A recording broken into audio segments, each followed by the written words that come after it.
Hello दोस्तों, welcome back once again to our channel. My name is Yash और आज हम पढ़ने वाले हैं एनर्जी ऑफ ऑर्बिटल के बारे में। तो जैसे कि आप सब जानते हैं, हमने स्ट्रक्चर ऑफ एटम चैप्टर को स्टार्ट किया था और जिसमें हम एनर्जी ऑफ ऑर्बिटल के कंसेप्ट पे पहुंच चुके हैं। ठीक है, तो क्या होता है एनर्जी ऑफ ऑर्बिटल? आप सबको पता है कि ऑर्बिट के अंदर होती है सब ऑर्बिट और सब ऑर्बिट के अंदर होती है ऑर्बिटल। ओके, तो ये ऑर्बिटल की एनर्जी कैसे डिसाइड करते हैं, बेसिकली आज का एपिसोड उसी के ऊपर है। ठीक है, तो ऑर्बिट जैसे आप सबको पता होगा, first orbit, second orbit, third orbit, या फिर शेल भी बोलते हो, K shell, L shell, M shell, ऐसे होता है। उसके अंदर क्या आता है? सब ऑर्बिट, जैसे एस, पी, डी, एफ।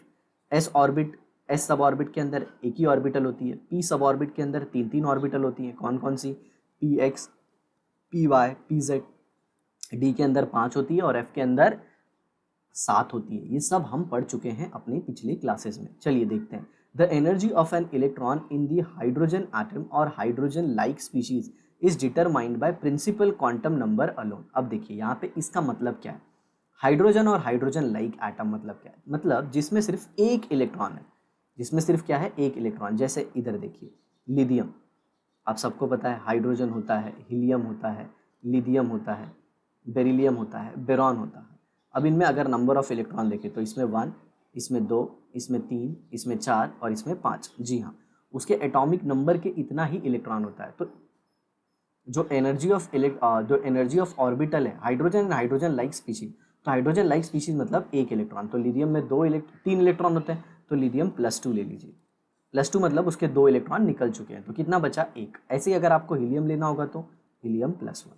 ऐसे ही आपको अगर बेरिलियम लेना होगा तो बेरिलियम +3 ऐसे। और बोरॉन लेना होगा तो बोरॉन +4, क्योंकि +4 मतलब 4 इलेक्ट्रॉन निकल गए, तो बचा कितना? 1। ठीक है, ऐसा सिंपल।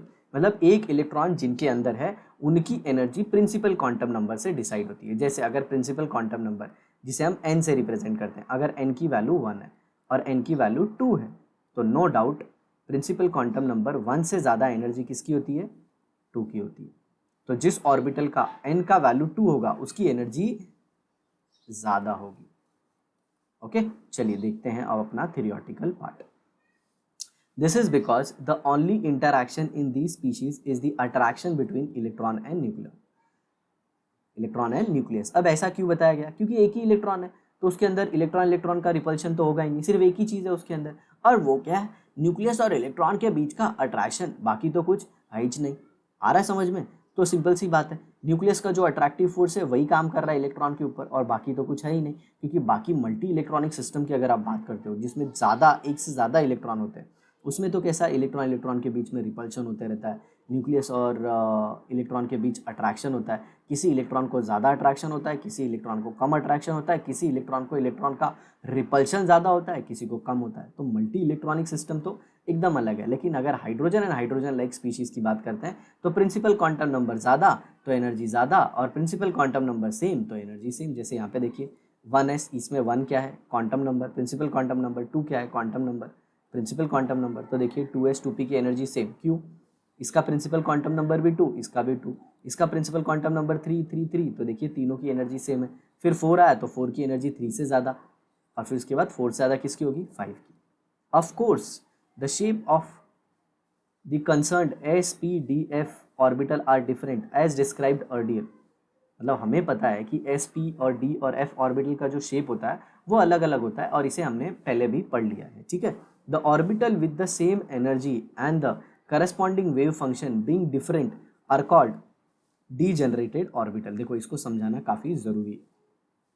जो ऑर्बिटल ओके सेम एनर्जी, मान लीजिए 3p, थर्ड शेल को ले लीजिए, तो उसके अंदर 3s है, उसके अंदर 3p है और उसके अंदर 3d है।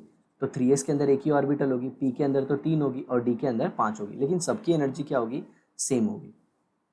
Okay, the orbital with same energy and corresponding wave function being different are called degenerated orbital. मतलब जैसे ऐसे देखिए 3p के अंदर जो px है, py है और pz है। ओके, इन सबके वेव फंक्शन अलग अलग होंगे, लेकिन इन सब की एनर्जी क्या है? सेम। और इन सब की एनर्जी सेम होने की वजह से इसे हम कहते हैं डीजेनरेटेड। और not only 3px, 3py, 3pz, 3s 3px 3py 3pz और d की भी पांचों ऑर्बिटल, इन सब की एनर्जी सेम होगी। और जब एनर्जी सेम होती है तो उसे हम क्या कहते हैं, डीजेनरेटेड। डीजेनरेटेड मतलब इक्वली जनरेटेड, समझ में आ रहा है, मतलब उनका जो एनर्जी है वो ऑलमोस्ट सेम है। Thus in hydrogen atom 2s and 2p are degenerated orbital. देखिए क्योंकि 2 है इसमें भी 2 है, लेकिन याद रखना सिर्फ hydrogen and hydrogen like species के लिए, बाकी के लिए नहीं। In multi electron atom there is mutual repulsion among the electrons, ये हम डिस्कस कर चुके हैं। The energy of an electron in a multi-electron atom therefore depends on both on principal quantum number and azimuthal quantum number। मतलब multi electronic system में जो energy है orbital की वो दो वैल्यू पे डिपेंड करती है। पहला तो है प्रिंसिपल क्वांटम नंबर n और दूसरा है एजीमुथल क्वांटम नंबर l। आ रहा है समझ में? जी हाँ, दोनों को ऐड करके हम डिसाइड करेंगे किसकी एनर्जी ज़्यादा है। तो चलिए मैं आपको बताता हूँ, n+l रूल कहते हैं इसे। ओके, और नीचे आपको डिस्क्रिप्शन बॉक्स में एक काफ़ी डिटेल में वीडियो भी मिल जाएगी जिसमें हमने IIT JEE लेवल तक का कंसेप्ट ये डिस्कस कर लिया है। किसको? n+l रूल, जिसे हम बोरबरी रूल भी कहते हैं। क्या कहते हैं? बोरबरी रूल। ठीक है, तो आप नीचे डिस्क्रिप्शन बॉक्स में भी जाके लिंक चेक कर सकते हैं n+l रूल की। अब जरा देखिए, आप सबको पता होगा n क्या है, प्रिंसिपल क्वांटम नंबर, और l क्या है, एजीम्यूथल क्वांटम नंबर। n और यहाँ पे l। ठीक है, अगर n इज इक्वल टू 1 है, n is equal to 1, n is equal to 2, n is equal to 3, n is equal to 4 ऐसे होता है। और s p d f के लिए l की वैल्यू क्या होती है वो मैं लिख देता हूँ। For s orbital l will be always 0, p के लिए l is equal to 1, d के लिए l is equal to 2, f के लिए l इज इक्वल टू 3। ये फिक्स होता है, ये क्या होता है, फिक्स। आप इसे याद रखिए, समझ में आ रहा है ये कैसे आता है, ये सब कुछ हमने अपनी पिछली क्लासेस में देख लिया है। ठीक है, तो जिसका n+l वैल्यू ज़्यादा, उसकी एनर्जी, उस ऑर्बिटल की एनर्जी ज़्यादा। किसके कंपेयर में? जिसकी n+ वैल्यू कम, उसकी एनर्जी भी क्या होगी, कम। लेकिन अगर आपको दो ऐसी वैल्यू मिल गई या फिर दो ऐसी ऑर्बिटल मिल गई जिसमें n+l वैल्यू क्या आ गई, सेम, तो ऐसे केस में हम लोग क्या देखेंगे, हम लोग n की वैल्यू देखेंगे। तो जिसका n बड़ा होगा उस ऑर्बिटल की एनर्जी ज़्यादा होगी। क्यों सर n के बेसिस पे क्यों डिसाइड किया? क्योंकि n प्रिंसिपल क्वांटम नंबर है, सारे क्वांटम नंबर n के ऊपर ही डिपेंड करते हैं साथियों। आया आपको समझ में? जी ठीक है, तो ऐसे। तो चलिए मैं n+l का एक एक एग्जाम्पल देता हूँ। मान लीजिए 1s है और 2s है, तो इसमें n का वैल्यू कितना है, 1, l का वैल्यू कितना है, 0, तो ये कितना हो गया, 1। इसमें 2 + 0 तो कितना हो गया, 2। तो नो डाउट 1 के कंपेयर में 2 ज़्यादा होता है, तो 1s के कंपेयर में 2s की एनर्जी ज़्यादा होगी। चलिए अब ये वाला केस ले लेते हैं। ओके, n+l वैल्यू सेम, तो यहाँ पे आप ले लीजिए 3p, क्या ले लीजिए, 3p, और ले लीजिए 4s। ठीक है, तो 3p क्या होगा, प्रिंसिपल क्वांटम नंबर 3, ये प्रिंसिपल क्वांटम नंबर होता है। ठीक है, और p के लिए l की वैल्यू क्या है, 1, अभी मैंने बताया था थोड़ी देर पहले। यहाँ पे प्रिंसिपल क्वांटम नंबर कितना, 4, n का वैल्यू कितना है, 4, s क्या होगा, 0, तो ये कितना आ गया, 4, ये भी कितना आ गया, 4, दोनों को ऐड किया ना आपने तो आपको कितना मिल गया, 4 मिल गया। इधर भी 4 + 0 4। अब 3p और 4s में किसकी एनर्जी ज़्यादा होगी, 4s की एनर्जी ज़्यादा होगी, नो डाउट। n+l वैल्यू क्या है, सेम, n+l वैल्यू क्या है, सेम। तो हमने क्या बोला था, जब n+l वैल्यू सेम होगी तो जिसका n ज़्यादा होता है उसकी एनर्जी भी ज़्यादा होती है, तो 4s की एनर्जी ज़्यादा होगी। ठीक है, ऐसे सब बता दिया मैंने आपको। ओके, अब हम लोग क्या करने वाले हैं, अब मैं आपको बताने वाला हूँ कि n+l के बेसिस पे हमने ऑर्बिटल्स को कैसे अरेंज किया है उनके इंक्रीजिंग ऑर्डर में।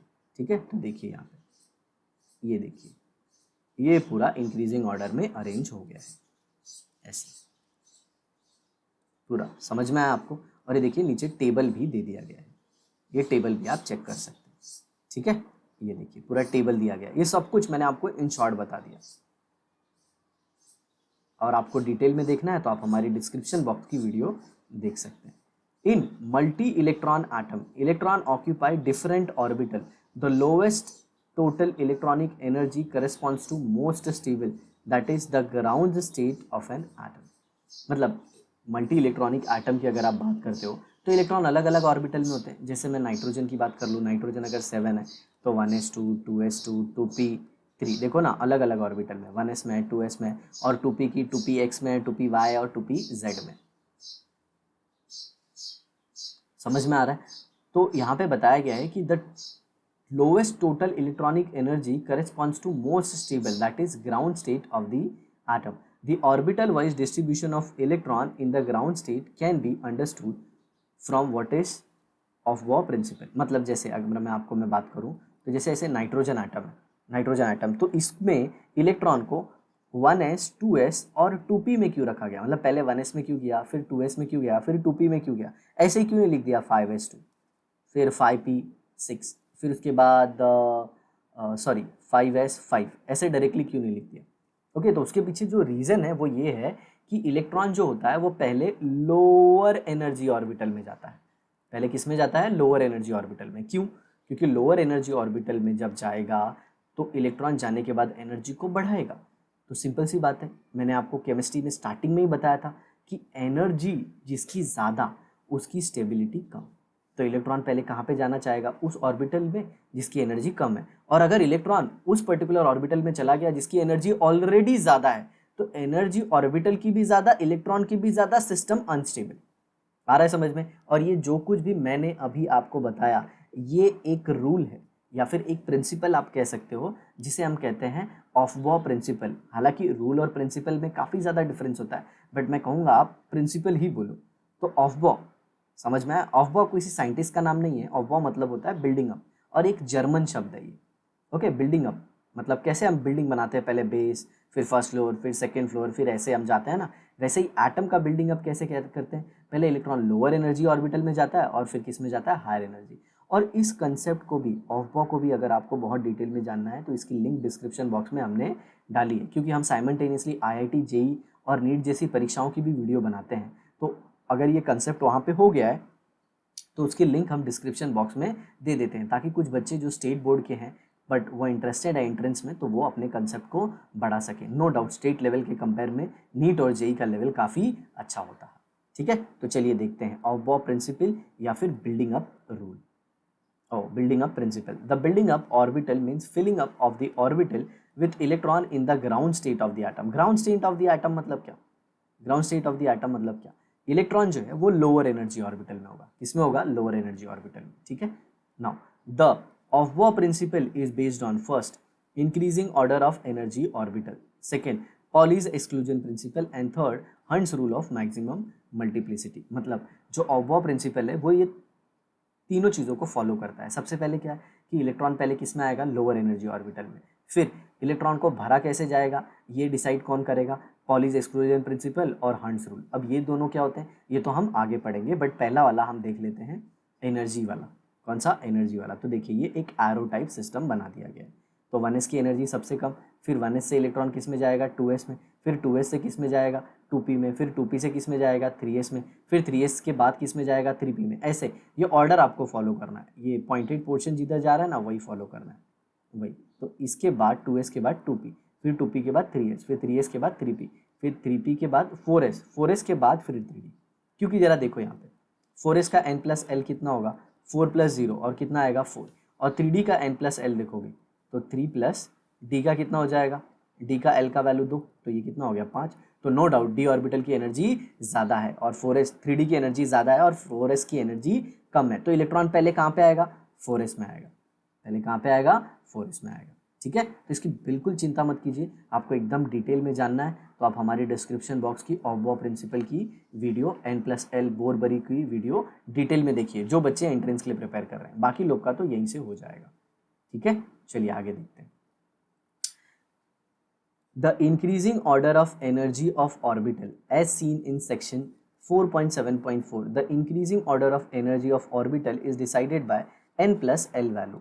Electron in the ground state are filled in the orbital in an increasing order of energy. मतलब वही बात है, इलेक्ट्रॉन पहले 1s में आएगा, फिर 2s में जाएगा, फिर 2p में जाएगा और फिर 3s में जाएगा। समझ में आया? ऐसे फॉलो करेगा। Figure 4.10 shows a useful method to remember this increasing order of orbital energy, मतलब इंक्रीजिंग ऑर्डर को कैसे याद रखना है उसने ही ऐसे बताया, मतलब वो ट्रिक है, कैसे आप लिखते जाओ 1s 2s 3s 4s 5s 6s फिर 7s, फिर एक छोड़ के यहाँ पे क्या लिखोगे 2p, फिर यहाँ पे क्या लिखोगे 3p, फिर 4p, फिर 5p, फिर 6p, फिर 7p, फिर एक छोड़ के क्या लिखो 3d, फिर 4d, फिर 5d, फिर 6d, फिर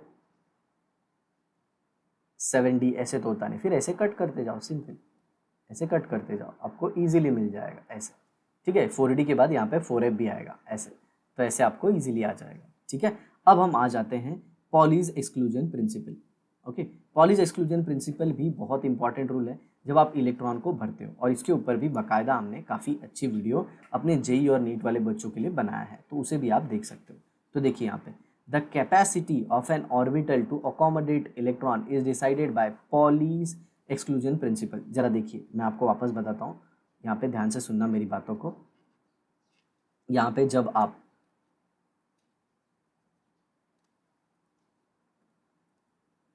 पॉलीज एक्सक्लूजन प्रिंसिपल की बात करते हो तो आपको ऑर्बिटल बहुत अच्छे से पता होना चाहिए। ओके, ऑर्बिटल सब ऑर्बिट में आपको कंफ्यूज नहीं होना है। अब जरा देखिए, अगर मैं 2p की बात कर रहा हूँ तो ये 2p क्या मेरे को बता रहा है, 2p एक सब ऑर्बिट है। 2p क्या है, सब ऑर्बिट, और कौन से ऑर्बिट का, सेकेंड ऑर्बिट का, सेकेंड ऑर्बिट का। 2p बिल्कुल भी ऑर्बिटल नहीं है, 2p सब ऑर्बिट है, और उसके अंदर ऑर्बिटल है कौन कौन से, 2px 2py और 2pz, ठीक है। उसी तरह से अगर आप 3d की बात करते हो, किसकी, 3d, तो 3d क्या है, सब ऑर्बिट, 3d क्या है, सब ऑर्बिट, कौन से ऑर्बिट का, थर्ड ऑर्बिट का, इसे याद रखिए, ये ऑर्बिट नंबर बताता है, थर्ड ऑर्बिट का, ठीक है। अब इसके अंदर ऑर्बिटल होंगे, कौन कौन से ऑर्बिटल हैं,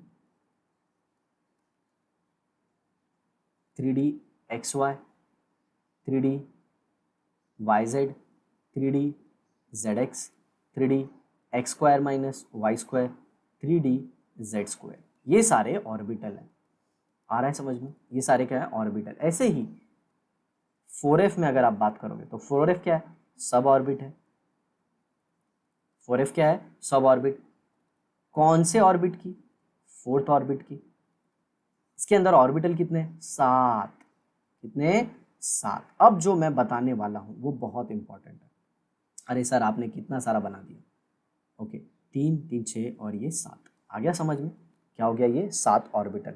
अब याद रखना, हर एक ऑर्बिटल की कैपेसिटी 2 इलेक्ट्रॉन होती है, हर एक ऑर्बिटल की कैपेसिटी 2 इलेक्ट्रॉन होती है, क्या होती है, 2 इलेक्ट्रॉन, 2 से ज़्यादा आप नहीं रख सकते, मतलब 2px में कितने रखोगे, 2, 2py में कितने रखोगे, 2, 2pz में कितने रखोगे, 2, 3dxy में कितने रखोगे, 2, याद रखना, dyz में कितना रखोगे, 2। ये सारी ऑर्बिटल है, मैं सबको रेड मार्क से कर देता हूँ, ये सारी ऑर्बिटल है, और हर एक ऑर्बिटल की कैपेसिटी कितनी होती है, हर एक ऑर्बिटल की कैपेसिटी कितनी होती है, 2 होती है, 2 से ज़्यादा नहीं भर सकते आप।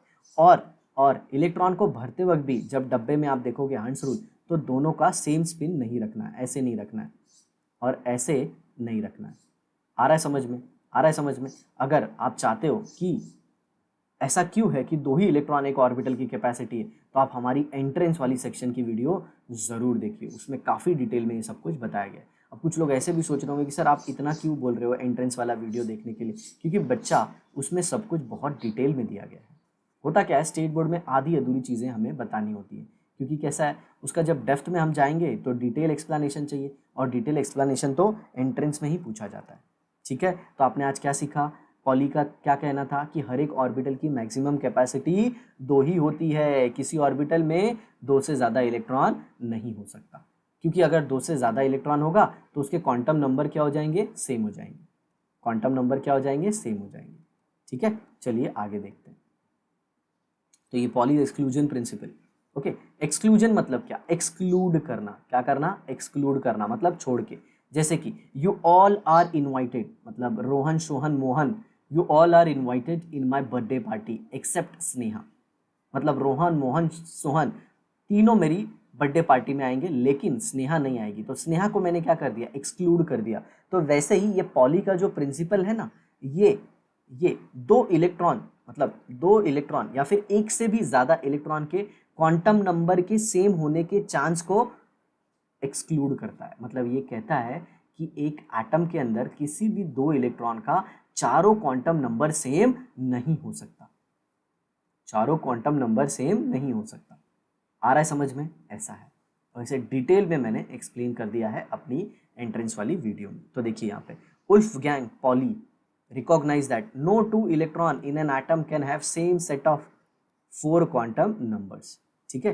Another way to state this Pauli's exclusion principle is only 2 electron can occupy the same orbital and they must have opposite spin। spin मतलब ये देखिए ऐसे होना चाहिए, या फिर आप ऐसे ड्रॉ कर रहे हैं तो ऐसा होना चाहिए, पहले को ऊपर दूसरे को नीचे, तीनों सही तरीके हैं मेरे भाई। आ रहा है समझ में? तो पॉली ने ऐसा क्यों बोला, इसी पे हमारा एंट्रेंस का लेक्चर है, ठीक है। Pauli's exclusion principle implies that for an electron belonging to the same orbital, the spin quantum number mx must be different since the other three quantum number n, l, m are the same। Okay, मतलब एक orbital के अंदर, मतलब एक डब्बे के अंदर, समझ में आ रहा है ना, ये px, py, pz को मान लीजिए आप 2p की बात कर रहे हैं, तो 2p सब ऑर्बिट है, तो उसके अंदर ऑर्बिटल है, तो ऑर्बिटल को आप कैसे दिखाओगे? हम डब्बे से दिखाते हैं ऐसे, क्योंकि इसमें इलेक्ट्रॉन भरना होता है ना डब्बा, कुछ लोग गोले भी दिखा देते हैं। तो ये डब्बा या गोला क्या रिप्रेजेंट कर रहा है? ऑर्बिटल। तो ये क्या हो जाएगा? 2px, ये 2py और ये 2pz, ठीक है। तो इसके अंदर जब आप इलेक्ट्रॉन रखोगे तो उसका जो n वैल्यू है, l वैल्यू है और m वैल्यू है, एक ऑर्बिटल के लिए फिक्स होगा। इसका तो अलग हो जाएगा, इसका क्या हो जाएगा? अलग हो जाएगा। कौन सा वैल्यू अलग हो जाएगा? m वैल्यू अलग हो जाएगा, ठीक है। तो एक ऑर्बिटल को अगर आपने चेंज किया तो सबसे पहले उसका क्या अलग हो जाता है? m चेंज हो जाता है। सेम सब ऑर्बिट के ऑर्बिटल की मैं बात कर रहा हूँ, सेम सब ऑर्बिट के ऑर्बिटल को अगर आप चेंज करोगे, मतलब 2px और 2py में क्या क्या सेम होगा? n सेम होगा और l सेम होगा। अलग क्या होगा? m अलग होगा और s अलग होगा। तो यही कहने का मतलब है, जैसे कि एक ही शहर में, एक ही शहर में, एक ही लोकेलिटी में, या फिर एक ही बिल्डिंग में, एक ही घर में दो नाम के एक ही लोग नहीं हो सकते।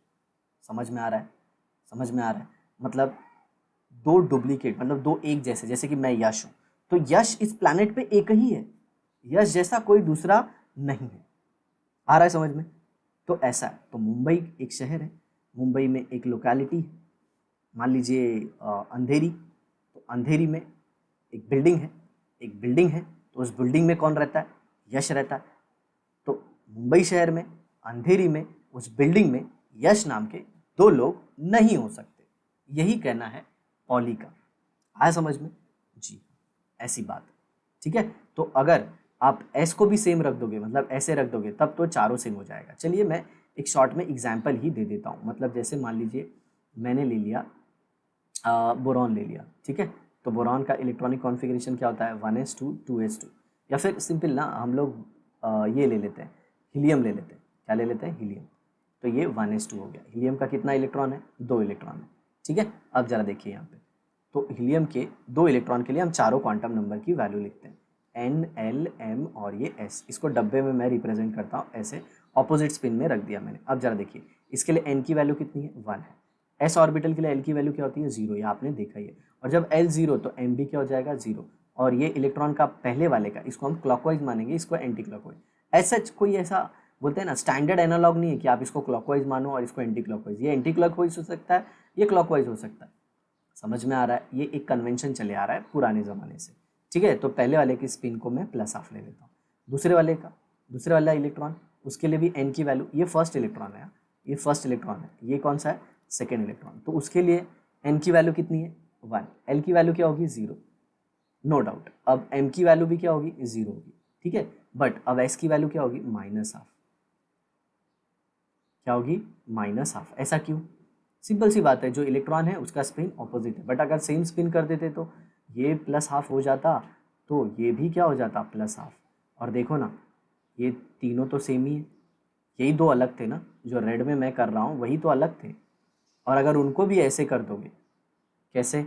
जो मैं अभी येलो कलर में दिखाने वाला हूँ, रेड वाले तो पॉली एक्सक्लूजन प्रिंसिपल को फॉलो कर रहे हैं, लेकिन अगर आपने येलो वाला कर दिया तब तो वो पॉली एक्सक्लूजन प्रिंसिपल के अगेंस्ट हो जाएंगे, क्योंकि फिर चारों क्वांटम नंबर मैच हो जाएगा। मतलब मुंबई शहर में ही, अंधेरी में ही, एक बिल्डिंग में ही यश नाम के दो लोग रह रहे हैं, जो कि एकदम गड़बड़ है। समझ में आ रहा है? एक जैसे दिख सकते हैं बट वो एक नहीं होंगे। ऐसा हो सकता है हाइट में डिफरेंस हो, कलर में डिफरेंस हो, वजन में डिफरेंस हो, स्किन के टेक्सचर में डिफरेंस हो मेरे भाई, बट एक तो नहीं हो सकते। ठीक है, चलिए आगे देखते हैं। There are only two values m s which can which are plus half and minus half. An orbital thus can accommodate only two electrons with opposite spin, so that the fourth quantum number is different for two occupying electron. मतलब अगर दो से ज़्यादा आप electron अगर उसके अंदर डाल दोगे, जैसे मान लीजिए तीसरा इलेक्ट्रॉन आप डालते हो, पहला दूसरा तीसरा आपने डाल दिया, सर नहीं मैं तीसरा ऐसे नहीं, सर मैं पहले को ऐसे रखूँगा, दूसरे को ऐसे रखूँगा, तीसरे को, तो देखना भाई ये दोनों तो मैच हो रहे हैं ना। अब ज़रा देखो, मैं ऐसे रखा, इसको ऐसे रखा, अब तीसरा इलेक्ट्रॉन कैसे रखोगे, सर इसको है ना ऐसे रख दूंगा। ओके, ये एरो इधर उधर करने से कुछ नहीं होता, ये दोनों के स्पिन को हम एक ही मानेंगे। ठीक है, these two electron with opposite spin occupying the same orbital are called electron pair. इसे हम लोग क्या कहते हैं, इलेक्ट्रॉन पेयर कहते हैं। जो ये दो इलेक्ट्रॉन है एक ऑर्बिटल में, तो एक ऑर्बिटल में मैक्सिमम दो ही इलेक्ट्रॉन होते हैं। ये किसने बताया, पॉली ने बताया। ठीक है, देखिए यहाँ पे the principle is illustrated with helium, तो ये देखिए हीलियम दिया गया है। द इलेक्ट्रॉनिक कॉन्फिगरेशन इज, ये सब कुछ मैंने आपको एक्सप्लेन कर दिया। देखिए ये तीनों वैल्यू सेम है और ये अलग अलग आ रही है, बट अगर आपने स्पिन को चेंज नहीं किया, अगर आपने स्पिन को चेंज नहीं किया, मान लीजिए इसको भी प्लस ले लिया, तब तो चारों सेट इक्वल हो गए। और ऐसा हो नहीं सकता, हो नहीं सकता, किसने बोला, पॉली अंकल ने बोला। ठीक है जी हाँ, पॉली साइंटिस्ट है। It implies that two electron in the same atom have always different set of quantum number, means the set of NLM, principal, azimuthal and magnetic quantum number is same, but spin quantum number is different। और कोई ज़रूरी नहीं कि तीनों quantum number same हो। कौन कौन से, प्रिंसिपल क्वांटम नंबर, एजिमुथल और मैग्नेटिक क्वांटम नंबर, वो भी अलग अलग हो सकते हैं, बट चारों क्वांटम नंबर कभी सेम नहीं होंगे।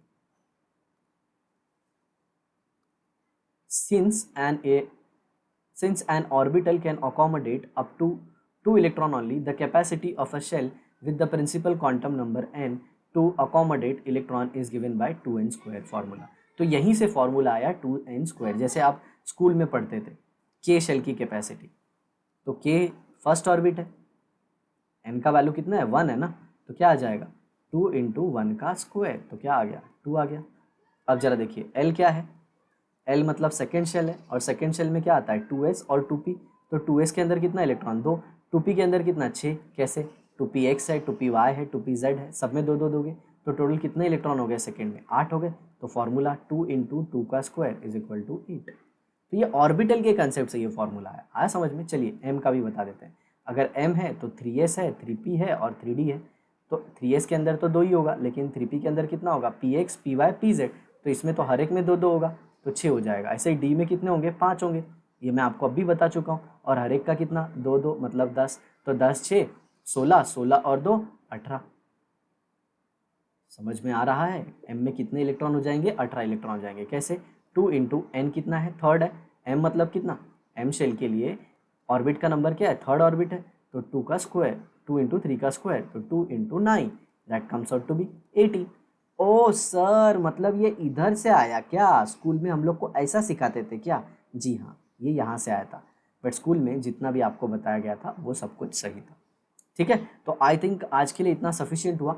हंट्स रूल के बारे में हम डिटेल डिस्कशन करेंगे अपने नेक्स्ट वीडियो में। तो आई होप आज की वीडियो आपको बहुत ही अच्छे से समझ में आई। आप इसे शेयर कीजिए, अपने दोस्तों के बीच फैला दीजिए। तो इसी तरह हमारी वीडियो देखते रहिए, अपने ज्ञान को बढ़ाते रहिए। मिलते हैं एक और नए वीडियो में हंट्स रूल के साथ। Thanks a lot, bye.